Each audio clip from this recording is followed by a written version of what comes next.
लोकसभा का चुनाव खत्म होते ही राजनीतिक पार्टियों के तमाम नेताओं की क्रिया प्रतिक्रिया सामने आने लगी है। वार पलटवार जारी होने लगा तो वहीं देश के सबसे पुरानी राजनीतिक पार्टी के नेता राहुल गांधी ने प्रधानमंत्री नरेंद्र मोदी पर टिप्पणी की है। उनकी छवि को लेकर टिप्पणी की है, उनकी पार्टी को लेकर भी टिप्पणी की।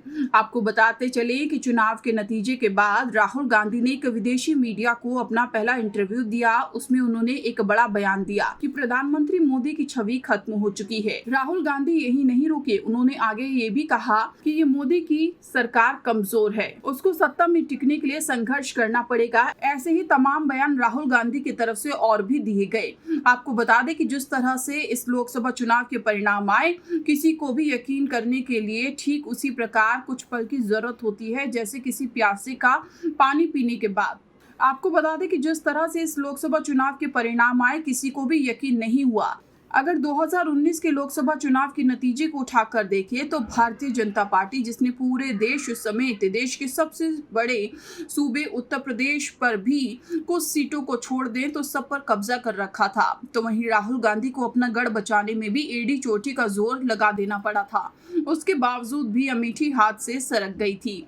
लेकिन इस बार राहुल गांधी ने न सिर्फ रायबरेली और अमेठी वापस लिया, बल्कि राहुल गांधी और अखिलेश ने मिलकर उत्तर प्रदेश में बीजेपी को आधे से दूर पटक दिया। दरअसल इस लोकसभा चुनाव में जो बीजेपी लगातार 400 पार का दावा कर रही थी, उसको अपने दम पर बहुमत भी नहीं मिला। या फिर यूं कहें कि राजनीति के भागदौड़ की सड़क पर भारतीय जनता पार्टी राजधानी दिल्ली की मखमल कुर्सी से इतना पीछे रही कि वहां तक पहुंचने के लिए उसको बैसाखी की जरूरत पड़ी। शायद यही वजह है कि राहुल गांधी ने कहा कि प्रधानमंत्री को टिकने के लिए संघर्ष की जरूरत है। उनकी विचारधारा और छवि नष्ट हो गई है। बयानों के जरिए राहुल गांधी कहीं ना कहीं ये जताने की कोशिश कर रहे हैं, ये बताने की भी कोशिश कर रहे हैं कि ये सरकार कमजोर है। यहाँ तक कि राहुल गांधी ने ये भी कह दिया कि बीजेपी कैंप के कुछ लोग उनके संपर्क में हैं। खैर, ये तो आने वाला वक्त ही बताएगा कि किसके कितने दावे सच और सही हैं। फिलहाल तो सच्चाई यही है कि देश के केंद्र में एनडीए की सरकार है और कांग्रेस विपक्ष में है। Bureau report, news beat.